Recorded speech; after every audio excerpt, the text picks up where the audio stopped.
ನಮಸ್ತೆ ಗೆಳೆಯರೆ, ವಿಶ್ವ ಪರಿಸರ ದಿನಾಚರಣೆಯ ಶುಭಾಶಯಗಳು. ಇವತ್ತಿನ ವಿಷಯ ಏನಪ್ಪ ಅಂದರೆ ಪರಿಸರ ಸಂರಕ್ಷಣೆ. ಪರಿಸರವನ್ನು ಉಳಿಸಿ ಬೆಳೆಸುವ ಹಾಗೂ ಪ್ರಕೃತಿಗೆ ಸಂಬಂಧಿಸಿದ ಸಮಸ್ಯೆಗಳ ನಿವಾರಣೆಯ ಬಗ್ಗೆ ಜಾಗೃತಿ ಮೂಡಿಸುವ ಉದ್ದೇಶದಿಂದ ಪ್ರತಿ ವರ್ಷ ಜೂನ್ 5ರಂದು ವಿಶ್ವ ಪರಿಸರ ದಿನಾಚರಣೆಯೆಂದು ಆಚರಿಸಲಾಗುತ್ತದೆ. ಪ್ರತಿಯೊಬ್ಬರಲ್ಲೂ ಪರಿಸರದ ಬಗ್ಗೆ ಕಾಳಜಿ ಮೂಡಿಸುವ ಸಲುವಾಗಿ ಪ್ರತಿ ವರ್ಷ ಜೂನ್ 5ರಂದು ವಿಶ್ವ ಪರಿಸರ ದಿನಾಚರಣೆಯೆಂದು ಆಚರಿಸಲಾಗುತ್ತದೆ. ಪ್ರತಿ ವರ್ಷ ಬೇರೆ ಬೇರೆ ಉದ್ದೇಶಗಳಿಂದ ಆಚರಣೆಯನ್ನು ಮಾಡಲಾಗುತ್ತದೆ.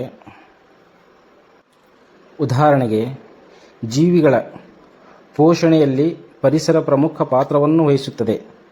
ಪರಿಸರದ ಸಮೃದ್ಧಿ ಆರೋಗ್ಯಕರ ಜೀವನ ಮತ್ತು ಭೂಮಿಯ ಮೇಲಿನ ಪ್ರತಿಯೊಂದು ಜೀವಿಯು ಜೀವನದ ಅಸ್ತಿತ್ವಕ್ಕೆ ಕಾರಣವಾಗಿದೆ. ಮಾನವ ಸೇರಿದಂತೆ ಇತರೆ ಪ್ರಾಣಿ ಪಕ್ಷಿಗಳು ಸೇರಿದಂತೆ ಪ್ರತಿಯೊಂದು ಜೀವ ಸಂಕುಲ ಆಹಾರ, ಗಾಳಿ, ನೀರು ಇತರೆ ಅಗತ್ಯತೆಗಳಿಗಾಗಿ ಪರಿಸರವನ್ನು ಅವಲಂಬಿಸಿದೆ ಎಂದರೆ ತಪ್ಪಾಗಲಾರದು. ಇತ್ತೀಚಿನ ದಿನಗಳಲ್ಲಿ ಮಾನವನು ಆಧುನಿಕ ಬದುಕಿನ ಗಿಳಿಗೆ ಬಿದ್ದ ಪರಿಸರವನ್ನು ನಾಶ ಮಾಡುತ್ತಿದ್ದಾನೆ. ಈಗ ಮಾನವನು ಈ ದುರಾಸೆಯಿಂದ ಗಾಳಿ, ನೀರು, ಮಣ್ಣು ಮುಂತಾದ ಪರಿಸರದ ಪ್ರತಿಯೊಂದು ಅಂಶವು ಕಲುಷಿತಗೊಂಡಿದೆ. ಮನುಷ್ಯ ತನ್ನ ಅಭಿವೃದ್ಧಿಗಾಗಿ ತನಗೆ ಅರಿವಿಲ್ಲದಂತೆ ಪರಿಸರವನ್ನು ಹಾಳು ಮಾಡುತ್ತಿದ್ದಾನೆ. ಹೀಗಾಗಿ ಪ್ರತಿಯೊಬ್ಬರೆಲ್ಲರೂ ಪರಿಸರದ ಬಗ್ಗೆ ಕಾಳಜಿ ಮೂಡಿಸುವ ಸಲುವಾಗಿ ಪ್ರತಿ ವರ್ಷ ಜೂನ್ 5ರಂದು ವಿಶ್ವ ಪರಿಸರ ದಿನವನ್ನು ಆಚರಿಸಲಾಗುತ್ತದೆ. ಪ್ರತಿ ವರ್ಷ ಬೇರೆ ಬೇರೆ ಉದ್ದೇಶಗಳಿಂದ ಪರಿಸರ ದಿನವನ್ನು ಆಚರಿಸಲಾಗುತ್ತದೆ. ಇದರ ಮುಖ್ಯ ಉದ್ದೇಶ ಪರಿಸರ ಬಗ್ಗೆ ಪ್ರತಿಯೊಬ್ಬ ಮನುಷ್ಯನು ಜಾಗೃತಿ ಮೂಡಿಸುವುದು. ವಿಶ್ವ ಪರಿಸರ ದಿನವು ಸಾರ್ವಜನಿಕವಾಗಿ ತಲುಪಲು ಜಾಗತಿಕ ವೇದಿಕೆಯಾಗಿ ಬೆಳೆದಿದೆ.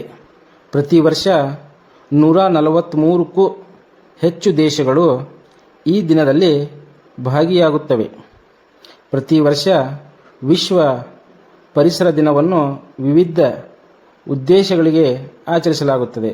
ಪ್ರಮುಖ ಸಂಸ್ಥೆಗಳಲ್ಲಿ NGOಗಳು, ಸಮುದಾಯಗಳು, ಸರ್ಕಾರ ಮತ್ತು ವಿಶ್ವಾದ್ಯಂತ ಪರಿಸರ ದಿನದ ವಿವಿಧ ರೀತಿಯಲ್ಲಿ ಆಚರಿಸುತ್ತಾರೆ. ಕೆಲವು ಭಾಗಗಳಲ್ಲಿ ಕಾಡಿನ ಗಿಡಗಳು ಅಂದರೆ ಗಿಡ ನೆಡುವ ಮೂಲಕ ಪರಿಸರದ ಸಂರಕ್ಷಣೆ ಮಾಡಲಾಗುತ್ತದೆ. ಕೆಲವು ಭಾಗಗಳಲ್ಲಿ ಸ್ವಚ್ಛತೆಯನ್ನು ಅಂದರೆ ಕಸ ಕಡ್ಡಿ ಸ್ವಚ್ಛ ಮಾಡುವ ಮೂಲಕ ಪರಿಸರ ಸಂರಕ್ಷಣೆ ಮಾಡುತ್ತಾರೆ.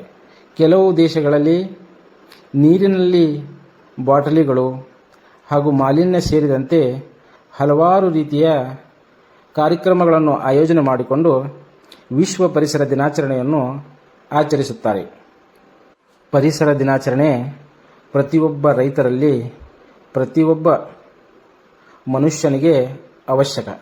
ಹೇಗೆ ಅಂದರೆ ನಮಗೆ ಸುಸಂಸ್ಕೃತ ಗಾಳಿ, ನೀರು,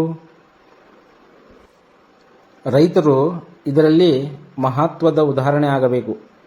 ಹೇಗಪ್ಪ ಅಂದರೆ ತನ್ನ ಬದುಗಳಲ್ಲಿ ಹಲವಾರು ರೀತಿಯ ಹಣ್ಣಿನ ಗಿಡಗಳನ್ನು ನೆಡುವ ಮೂಲಕ ಪರಿಸರವನ್ನು ರಕ್ಷಿಸಬೇಕು.